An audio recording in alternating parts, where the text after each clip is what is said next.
Hello everyone, नमस्कार। मेरा नाम कात्यायनी शर्मा कंटवाल है और मैंने अभी दिल्ली जुडिशल सर्विस एग्जामिनेशन 2019 में सेकंड रैंक हासिल करी है। इस वीडियो के माध्यम से मैं दिल्ली नॉलेज ट्रैक के थ्रू मुझे एक अपॉर्चुनिटी मिली है कि मैं आपके साथ शेयर कर सकूं कि मैंने क्या स्ट्रैटेजीज़ अपनाई जिसके कारण कि मुझे आज ये मुकाम हासिल हुआ है। इस वीडियो में मैं स्टेप बाय स्टेप अपने पूरी जर्नी का मैं आपको एक्सप्लेन करूंगी कि किस तरह से मैंने हर एक हर्डल को क्रॉस किया, वो चाहे फिर इस जर्नी के हर्डल्स हों या फिर एग्ज़ाम के 3 स्टेप्स हों जो कि आपको क्रॉस करने होते हैं। तो इस वीडियो के थ्रू मैं वो आपके साथ शेयर करना चाहती हूँ। तो सबसे पहले तो ये मेरा 3rd अटैम्प्ट था दिल्ली जुडिशल सर्विस एग्ज़ामिनेशन में और मेरी प्रिपरेशन दिल्ली स्टेट के लिए फ़ोकस थी। मैंने और कहीं के लिए ज़्यादा प्रिपेयर किया नहीं था। तो मेरी preparation focused solely on Delhi थी। कई बार ऐसा होता है कि एस्पिरेंट्स एक स्टेट से ज़्यादा के लिए प्रिपेयर करते हैं, तो उस हिसाब से आपको स्ट्रैटेजी थोड़ा सा बदलनी पड़ती है। क्योंकि मैंने सिर्फ दिल्ली पर फोकस किया था तो मेरी स्ट्रैटेजी दिल्ली फोकस्ड थी। तो सबसे पहले ये सभी को पता है कि ये एग्ज़ामिनेशन 3 स्टेजेस में किया जाता है। सबसे पहले प्रिलिमिनरी एग्ज़ामिनेशन होता है, उसके बाद मेंस होता है जो कि एक सब्जेक्टिव एग्ज़ामिनेशन होता है, और एंड में इंटरव्यू होता है। प्रीलिम्स में जो दिल्ली का पेपर होता है वो 200 मार्क्स का होता है। It's an objective type question examination and इसमें 200 क्वेश्चंस होते हैं। हर सही आंसर के लिए आपको 1 मार्क्स दिया जाता है और हर गलत आंसर के लिए 0.25 डिडक्ट होता है। तो इसलिए बहुत स्मार्टली आपको स्ट्रैटेजाइज करना पड़ता है ताकि आप नेगेटिव मार्किंग के कारण नीचे ना आए। इसमें 150 मार्क्स का लॉ का पोर्शन होता है जिसमें कि लॉ अलग अलग सब्जेक्ट से क्वेश्चंस पूछे जाते हैं, और 50 मार्क्स का इंग्लिश और जीके पूछा जाता है। अगर हम इंग्लिश और जीके का पहले मैं बात करना चाहूँगी। इंग्लिश में तो प्रैक्टिस उसी के थ्रू आप कर पाएंगे, because there is no fixed format कि इसी टाइप के क्वेश्चंस पूछे जाएंगे, तो वो प्रैक्टिस के ही साथ आएगा।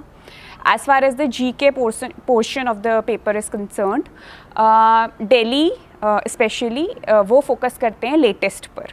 तो क्योंकि वो लेटेस्ट पर फोकस करते हैं इसलिए मैंने पर्सनली स्टैटिक जीके बहुत ज़्यादा नहीं पढ़ा। मैं ये नहीं बोलूँगी कि मैंने बिल्कुल नहीं पढ़ा, ऑब्वियसली मैंने तैयारी करी थी, पर मैंने उतना ज़्यादा नहीं पढ़ा जितना कि शायद किसी और स्टेट में किया जाता हो जहाँ पर कि स्टैटिक जीके बहुत ज़्यादा पूछी जाती है।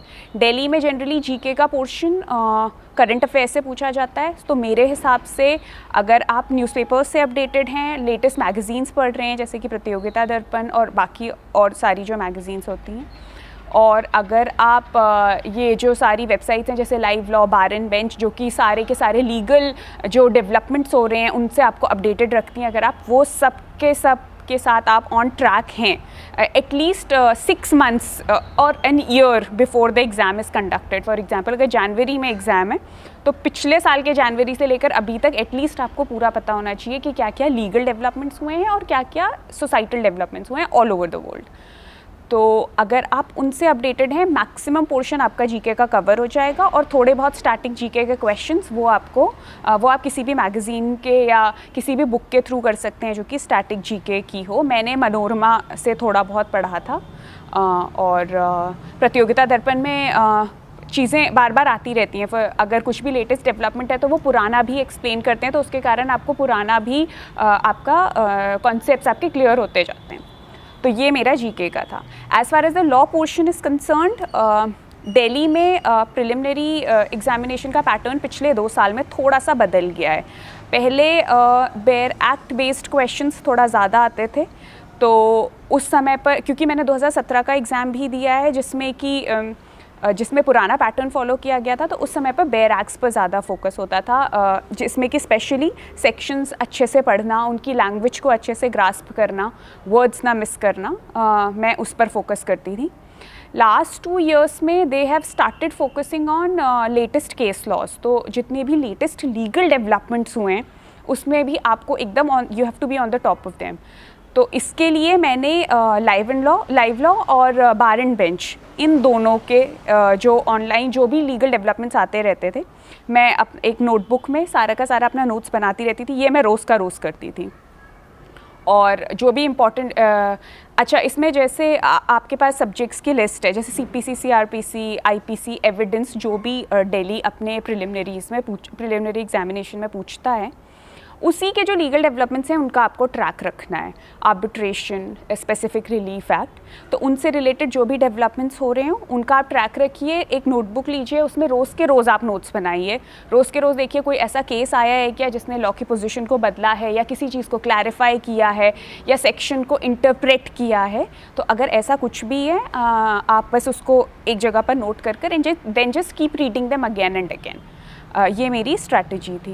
देन बिकॉज इसमें नेगेटिव मार्किंग भी होती है, तो आपको थोड़ा सा केयरफुल रहना पड़ेगा कि आप ऐसे क्वेश्चंस ना अटेम्प्ट करें जिनमें कि आप बिल्कुल आप श्योर हैं ही नहीं। ऑफ कोर्स ऐसे क्वेश्चन हो सकते हैं जहाँ की आप नैरो डाउन कर दें कि 4 में से 2 ऑप्शंस में से एक आपको सही लग रहा है, तो वहाँ पर आप थोड़ा सा रिस्क ले सकते हैं। पर अगर कोई ऐसा क्वेश्चन है जिसके लिए आप बिल्कुल क्लूलेस हैं, आपको नहीं पता है, और ऐसे क्वेश्चंस होंगे और काफ़ी सारे होंगे, तो अगर आपको ऐसा लगता है कि कोई भी ऐसा क्वेश्चन है तो वो तो बिल्कुल ना अटेम्प्ट करें, बिकॉज नेगेटिव मार्किंग आपके मार्क्स नीचे ले जाएगा।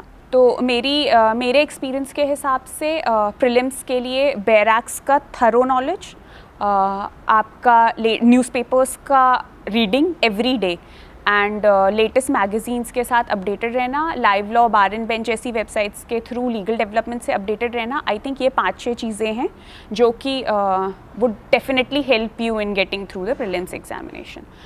Now when we come to the mains examination, मैं अपनी जर्नी के हिसाब से जो आपको बता सकती हूँ वो ये है कि मैंने तो मेंस के लिए प्रीलिम्स से पहले प्रिपेयर करना शुरू किया था। It's a very long journey. जब आप प्रिपेयर करते हैं इस एग्जामिनेशन के लिए, हो सकता है आप फर्स्ट ही अटैम्प्ट में से क्लियर कर ले, लेकिन हो सकता है आपको सेकंड और थर्ड अटैम्प्ट भी लगे, जैसे मुझे लगा है। तो उस केस में आपकी जर्नी 2-2, 3-3 साल लंबी हो जाती है। तो जब आपकी जर्नी इतनी लंबी होने वाली है, और या फिर आपका कोई एग्ज़ाम है जो कि आपको पता है 1 साल लगेगा, तो उस 1 साल की जर्नी के लिए एटलीस्ट आपको उस स्टार्ट करने से पहले 3 से 4 दिन देने पड़ेंगे, जिसमें कि आप स्ट्रैटेजाइज़ करें कि आप ये जर्नी लेने कैसे वाले हैं। तो मेरा पर्सनल एक्सपीरियंस जो था, मैं ये करती थी कि जैसे मैं किसी एग्ज़ाम के लिए प्रिपेयर करने वाली हूँ, या मेरा कोई नया स्टेप स्टार्ट होने वाला है, जैसे कि मेंस प्रीलिम्स होने वाला है या मेंस होने वाला है, तो मैं 2-3 दिन बैठूंगी, मैं सारे सब्जेक्ट्स की लिस्ट बनाऊंगी, मैं पास्ट 5 ईयर क्वेश्चन पेपर्स उठाऊंगी। उसके बाद मैं देखूंगी उनमें क्या क्वेश्चंस पूछे गए हैं। एट टाइम्स बार बार सेम टॉपिक्स रिपीट किए जाते हैं, हाइपोथेटिकल सिचुएशन बदल जाती है पर टॉपिक सेम रहते हैं। तो अगर कोई ऐसे ओवरलैपिंग टॉपिक्स हैं जो कि बार बार आपसे पूछे जा रहे हैं, तो वो आप उन पर आप स्पेशली ध्यान रखिए, क्योंकि वो बहुत हाई पॉसिबिलिटी कि वो दोबारा भी आ जाएं। तो उनमें उनको आपको ज़्यादा टाइम देना पड़ेगा, बजाय कि ऐसे टॉपिक्स के जो कि कभी पूछे ही नहीं गए। और इसमें आप फिर अपना प्रायोरिटी के हिसाब से पहले उन टॉपिक्स की लिस्ट बनाइए जो कि आपको लगता है बहुत इंपॉर्टेंट हैं, देन उनसे कम इंपॉर्टेंट, एंड देन जिस लीस्ट इंपॉर्टेंट। तो फिर आपको टाइम उस हिसाब से डिवाइड करना पड़ेगा। जो आपको लगेगा सबसे ज़्यादा इंपॉर्टेंट है उनमें सबसे ज़्यादा टाइम दीजिए, जो थोड़ा कम इंपॉर्टेंट है उनमें थोड़ा कम टाइम दीजिए। ये आपको अपने हिसाब से करना पड़ेगा। देन इसमें एक और चीज़ है, कई लोगों को 10 से 12 घंटे दिन में पढ़ना पड़ता है to be on top of things. कई लोग 5-6 घंटे में ही कर लेते हैं। तो वो आपको अपने पोटेंशियल के हिसाब से रियलाइज़ करना पड़ेगा कि आपको कितना समय लगता है। जैसे मैं पर्सनली अपने केस में बताऊं तो मुझे याद करने में बहुत डिफ़िकल्टी होती है चीज़ों को, तो इसलिए मुझे सेम चीज़ बार बार पढ़नी पड़ती है। मुझे बहुत ज़्यादा टाइम नहीं लगता है पढ़ने में, पर मुझे एक ही चीज़ को बार बार पढ़ना पड़ता है। तो मुझे वो उसके लिए अकाउंट करना पड़ता है फिर कि फॉर एग्जाम्पल मैंने नोट्स बनाए हुए हैं, तो मुझे पता है कि मुझे वो नोट्स 3 से 4 बार पढ़ने ही पड़ेंगे, चाहे मेरे पास 2 महीने का ही टाइम क्यों ना हो। तो मुझे टाइम उस हिसाब से डेडिकेट करना पड़ता था। अगर आप एक ही बारी में पढ़कर ग्रास्प कर लेते हैं और नहीं भूलते हैं तो आप उस हिसाब से करिए, लेकिन अगर आप मेरी तरह आपको ज़्यादा बार पढ़ना पड़ता है तो आपको फिर उस हिसाब से टाइम डेडिकेट करना पड़ेगा। देन मेंस के लिए I think what's important is कि आप बहुत फोकस्ड रहें फ्रॉम द वेरी बिगनिंग कि आपको अपना टाइम डिवाइड कैसे करना है। तो सारे important subject CPC, CrPC, evidence, Indian penal code, specific relief act, जो भी पूछे जाते हैं आप पेपर वाइज, क्योंकि मेंस में 4 पेपर्स होते हैं। पहला होता है जीके इंग्लिश का, then civil law 1, civil law 2 and then criminal law. तो उन पेपर्स में जितने सब्जेक्ट्स पूछे जाते हैं उनकी आप लिस्ट बनाइए। उन सब्जेक्ट से क्या क्या क्वेश्चंस पूछे गए हैं उनकी लिस्ट बनाइए। उन क्वेश्चंस के बेसिस पे क्या क्या टॉपिक्स पूछे गए हैं उनकी लिस्ट बनाइए, and then start preparing those topics. तो जैसे सिविल लॉ 1 में काफ़ी सारे सब्जेक्ट्स पूछे जाते हैं, तो आपको पता है कि उसमें शॉर्ट नोट्स टाइप के क्वेश्चन ज़्यादा आते हैं। स्पेसिफिक रिलीफ एक्ट से हमेशा हाइपोथेटिकल क्वेश्चंस पूछे जाते हैं, तो उस हिसाब से आपको डिवाइड करना पड़ेगा कि किस सब्जेक्ट से किस टाइप के क्वेश्चंस पूछे जा रहे हैं। फैमिली लॉ से, स्पेशली मुस्लिम लॉ से for example generally explanatory questions पूछे जाते हैं। On the other hand Hindu law से हाइपोथेटिकल क्वेश्चंस पूछे जाते हैं, तो वो आपको डिसाइफर करना पड़ेगा on the basis of past year question papers. तो वो B very careful about giving them a thorough reading. अगर आपको पूरे 2 दिन भी लग रहे हैं ना सिर्फ 5 साल के पेपर्स पढ़ने में, ठीक से आइडेंटिफाई करने में कि कौन से टॉपिक्स पर फोकस करना है, प्लीज़ वो दीजिए, इट्स वर्थ इट। ये मत सोचिए कि सीधे जाकर बुक खोलकर सीधे पढ़ना शुरू कर देना है। जब आप आइडेंटिफाई कर लेंगे कि आपको कितना पढ़ना है, किस चीज़ को पढ़ना है, कितना टाइम डेडिकेट करना है, that's half your job is done, because then you know कि किस चीज़ पर कितना फोकस करना है। तो पर्सनली मैंने जो किया था, जीके, सबसे पहले मैं जीके और इंग्लिश के पेपर में आती हूँ। जीके वाले पेपर में काफ़ी सेम फॉर्मेट फॉलो होता है। जैसे ऑथर्स पूछे जाते हैं, वन लाइनर्स बहुत लेटेस्ट फैक्ट्स के पूछे जाते हैं, तो वो ऑब्वियसली आप लेटेस्ट के साथ टच में रहिए। बुक्स जो ये बुक्स एंड ऑथर्स हैं, इनके लिए आप कोई भी मैगज़ीन उठा सकते हैं। मैंने राहुल IAS से कोचिंग लिया था, तो वहाँ से कोचिंग लेने के कारण मुझे ये बहुत बड़ा बेनिफिट मिल गया था कि मुझे सारे मटेरियल्स ईजीली अवेलेबल होते थे। तो अगर मुझे जीके और इंग्लिश के पेपर के लिए प्रिपेयर करना है तो मेरे पास list of books and authors, GK, latest legal development, सब कुछ का मटेरियल ऑलरेडी मुझे तैयार मिलता था वहाँ से, तो वो मेरे लिए बहुत बेनिफिशियल था। अगर आपने कहीं से कोचिंग नहीं लिया तो आप कोई भी बुक उठाइए जिसमें बुक्स एंड ऑथर्स दिए हुए हों, and just start reading them on a daily basis, क्योंकि आप एक साथ सारे याद नहीं कर पाएंगे। तो रोज़ का 10-20 का एम रखिए कि मुझे 20 या 30 बुक्स एंड ऑथर्स के नाम पढ़ने हैं, फिर अगले दिन उसे रिवाइज करिए, then move to the next 30। तो इस तरह से धीरे धीरे वो आपके माइंड में इनग्रेन होते जाएंगे। प्लस आपके पास चॉइसेस भी आती हैं, जैसे वो 10 बुक्स के नाम देते हैं और उनमें से बोलते हैं 5 के आप ऑथर्स लिखिए, तो क्योंकि वहाँ पर आपको चॉइस मिल जाता है, तो इफ़ यू आर थोड़ा बहुत भी आपको पता होगा तो आप आसानी से 5 बुक्स अटेम्प्ट कर लेंगे।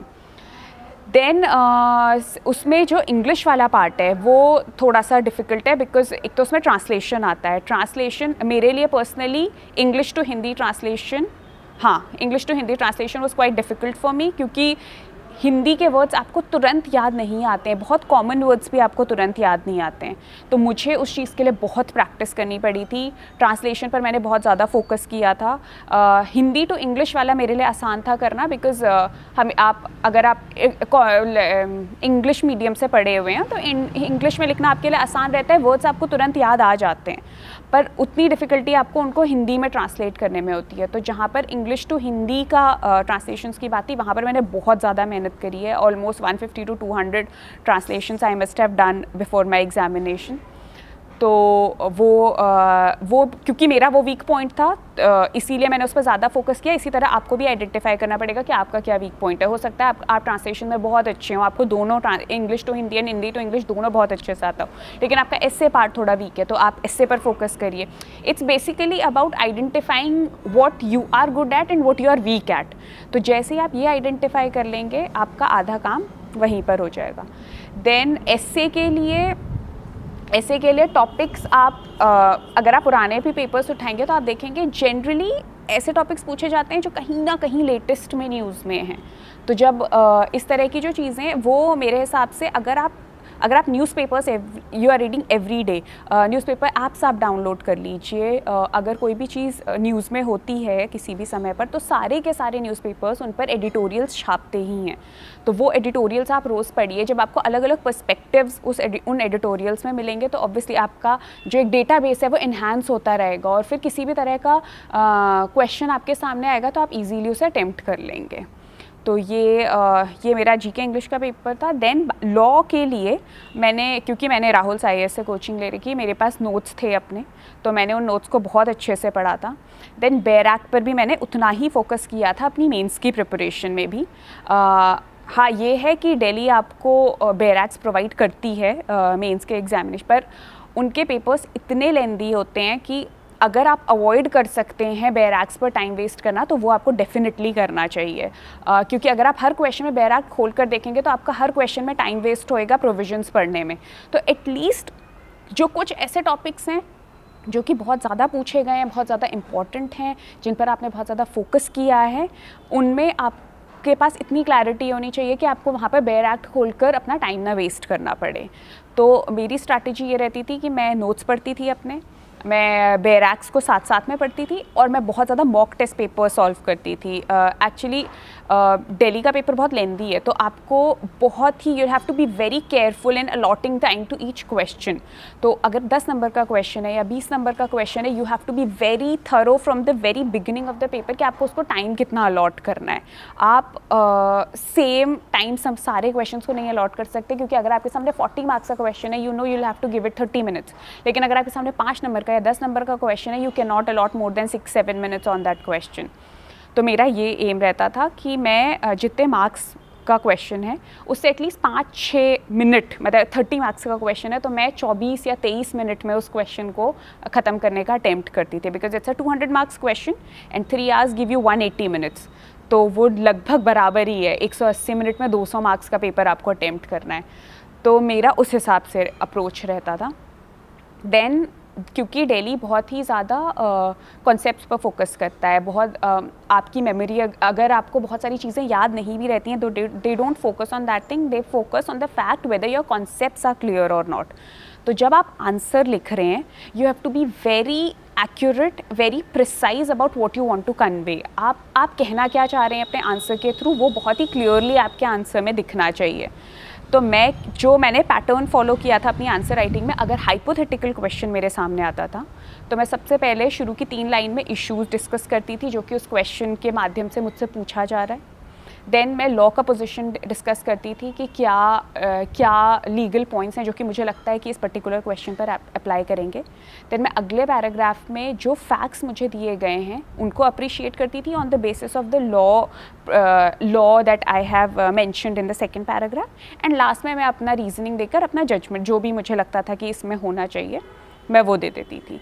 तो ये एक फॉर्मेट है जो कि मैंने सारे पेपर्स में फॉलो किया है। अगर कोई क्वेश्चन थोड़ा सा भी हाइपोथेटिकल है तो मैं उसमें बिल्कुल यही पैटर्न मैंने फॉलो किया है, और ज़रूरत से ज़्यादा नहीं लिखा है। अगर बहुत ही एक्यूरेट जितना ज़रूरत है, क्योंकि अगर आप ज़्यादा टाइम वेस्ट करेंगे तो आपका कोई और क्वेश्चन छूट जाएगा, तो जितनी उस क्वेश्चन को ज़रूरत है उतना मैंने उसमें लिखकर बस उतना ख़त्म कर दिया। तो 10 मार्क्स का क्वेश्चन मेरा 1 से 1.5 पेजेस का हो जाता था, ज़्यादा से ज़्यादा, उससे ज़्यादा नहीं।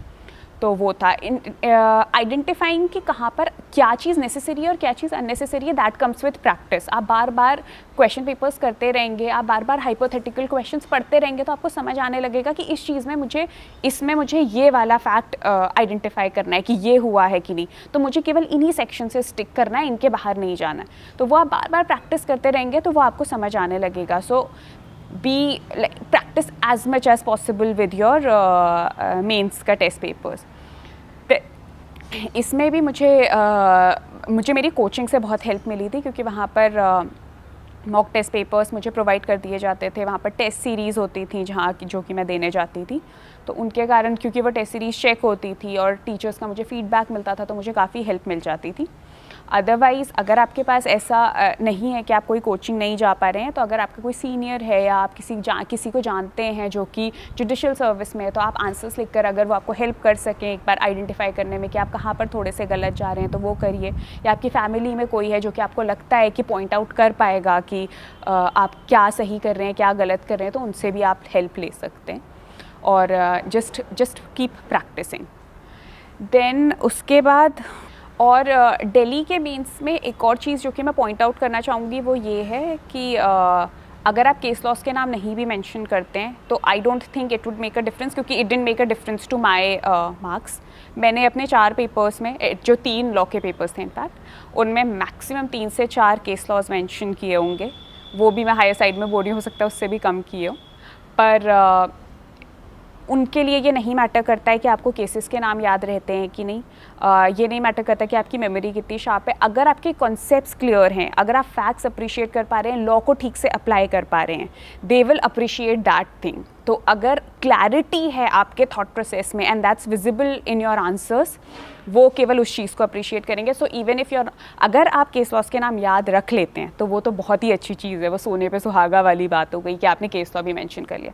बट जस्ट इन केस अगर आप नहीं रख पाते हैं तो वो भी कोई प्रॉब्लम वाली बात नहीं है. मैंने अपने most of the 90% of my answers मैंने कोई केस लॉ मेंशन नहीं किया होगा, तो मुझे नहीं लगता कि वो ज़्यादा मैटर करेगा.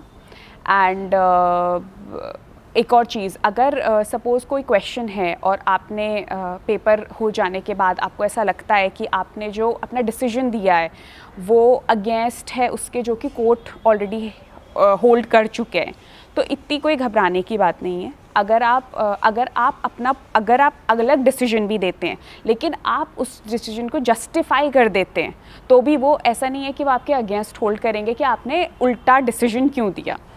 Of course, maximum questions में you should stick to the point of law that has been upheld by the court. But just in case एक आध कोई ऐसा question हो गया जिसमें कि आपने opposite reasoning या opposite view hold कर लिया है court से, तो it's nothing to be scared of. They'll appreciate the fact that you have been able to apply law to the facts and आपने जो reasoning दी है उसको आप justify कर पा रहे हैं. So as long as you are justifying the reasoning and you're justifying it well, you are not outside the contours of law in justifying your reasoning, they'll appreciate it. So don't worry about that. तो ये मेरा mains का focus था. Then उसके बाद अगर मैं interview पर आती हूँ तो इंटरव्यू दिल्ली में थोड़ा सा पिछले कुछ सालों में थोड़ा सा इंटरव्यू का पैटर्न थोड़ा बदल गया है. इंटरव्यूज़ शॉर्ट होते हैं, 5 से 7 मिनट, मैक्सिमम 10 मिनट, और लीगल क्वेश्चंस ज़्यादा पूछे जाते हैं. तो आप अगर ये बेसिकली CV बेस्ड हो जाता है. फिर अगर उन्होंने आपसे कुछ भी पर्सनल पूछ लिया, जैसे फॉर एग्जांपल मेरे इंटरव्यू में मुझसे ये पूछ लिया गया था कि मैंने अपने ग्रेजुएशन के बाद अभी तक क्या किया है, तो मैंने पहले क्योंकि मैंने जॉब करी हुई थी तो मैंने जॉब का मेंशन किया. एंड देन मैंने अपनी जॉब ख़त्म होने के बाद, जॉब छोड़ने के बाद LLM किया था, तो मैंने LLM मेंशन किया. तो जैसे ही वहाँ पर LLM का मेंशन हुआ तो मुझसे पूछा गया कि कौन से सब्जेक्ट में मैंने LLM किया है. और जैसे मैंने सब्जेक्ट मेंशन किया, मेरे सारा का सारा इंटरव्यू उसी सब्जेक्ट पर फोकस्ड था. तो अगर आप कुछ भी ऐसा मेंशन करें, कोई आपने जॉब करी हो किसी पर्टिकुलर फील्ड में, या आप जॉब कर रहे हैं, या आपने कोई डिग्री ली है स्पेसिफिकली आपने ग्रेजुएशन के बाद, तो B very thorough with the subjects that you mention along with that. अगर जैसे मेरा एक फ्रेंड है, उससे क्योंकि वो बैंकिंग सेक्टर में था तो उससे बैंकिंग लॉ के क्वेश्चन बहुत ज़्यादा पूछे गए. उसका इंटरव्यू CPC CRPC कॉन्स्टिट्यूशन पर आया ही नहीं. मेरा LLM क्योंकि कॉन्स्टिट्यूशनल लॉ से था तो मुझसे कॉन्स्टिट्यूशनल लॉ के बहुत ज़्यादा क्वेश्चंस, इनफैक्ट मेरे से सारे ही क्वेश्चंस कॉन्स्टिट्यूशनल लॉ के पूछे गए. और they ask you very direct questions, बहुत ज़्यादा ऐसे घुमा फिरा के नहीं पूछते हैं. सो if you have prepared well for the preliminary examination, you have prepared well for the mains, and then you have revised everything before your interview, and you have thoroughly kept in track with the latest developments that have been taking place, आपका interview अच्छा हो जाएगा. मुझसे मेरे interview में सीधे article 12, article 15 sub clause 3 इन पर questions पूछे गए थे.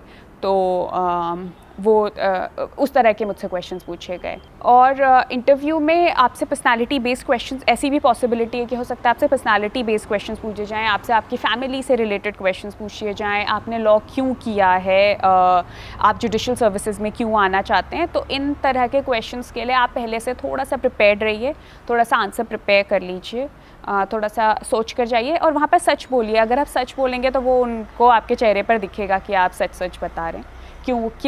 किस कारण से आप जुडिशल सर्विस में घुसना चाहते हैं, क्यों आपने लॉ किया है, LLM अगर आपने किसी सब्जेक्ट से किया तो आपने वो सब्जेक्ट क्यों चूज़ किया है. इस तरह के क्वेश्चंस जो कुछ स्टैंडर्ड क्वेश्चंस है पर्सनालिटी बेस्ड, उनके साथ आप थरो रहिए. और I think that should be more than enough for your interview.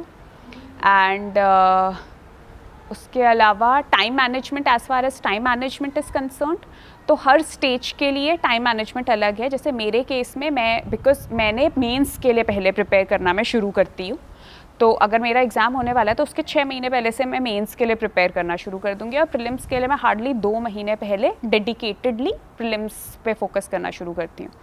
तो जब तक मैं मेंस के लिए प्रिपेयर कर रही हूँ तब तक जैसा मैंने आपको बताया पुराने पास्ट ईयर पेपर्स अप्रिशिएट करना, टॉपिक्स देखना, आइडेंटिफाई करना, वो सारा का सारा मेरा उन 4-5 महीने में हो जाता है.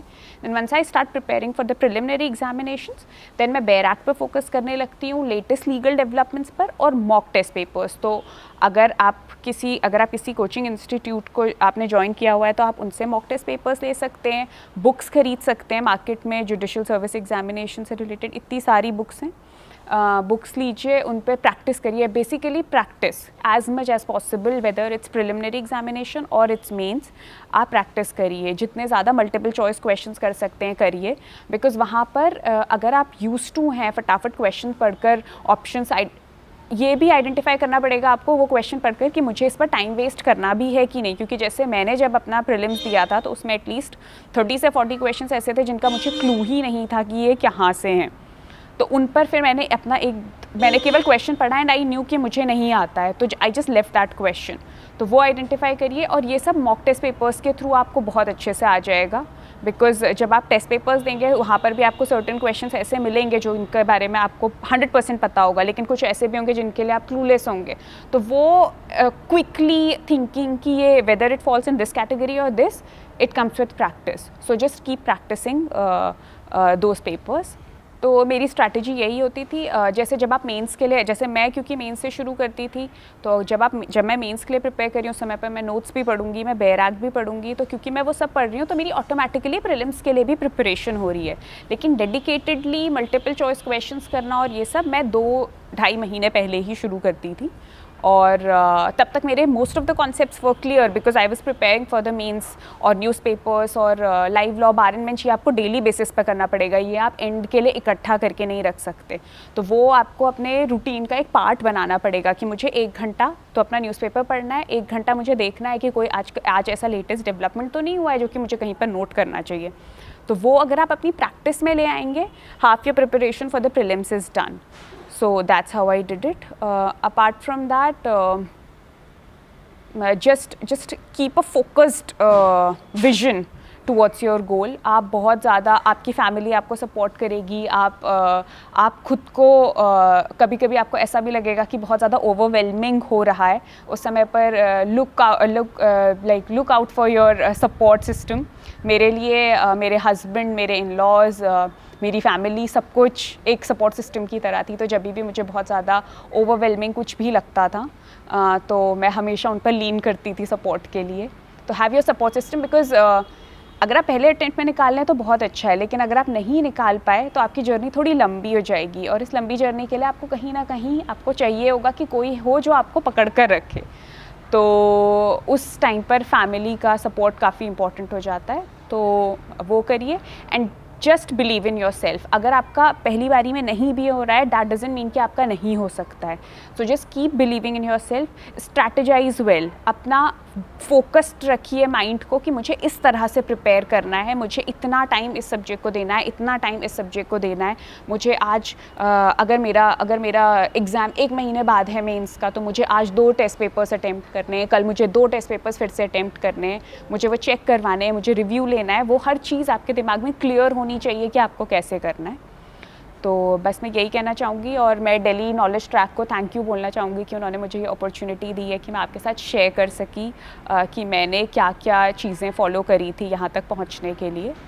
और बस मैं यही कहना चाहूँगी, keep working hard, believe in your self, believe that you can achieve your goal and keep doing everything possible that you can for it. Because अगर आपने सोच ही लिया है मन में कि मुझे ये गोल अचीव करना है, आप उसमें टाइम भी डेडिकेट कर रहे हैं, आप पैसे भी लगा रहे हैं अपने, आपकी फैमिली का भी टाइम, इमोशंस, सब कुछ इन्वेस्ट होता है उस पूरी जर्नी में. So give it your 100% and do well. All the best to everybody who has watched this and thank you so much.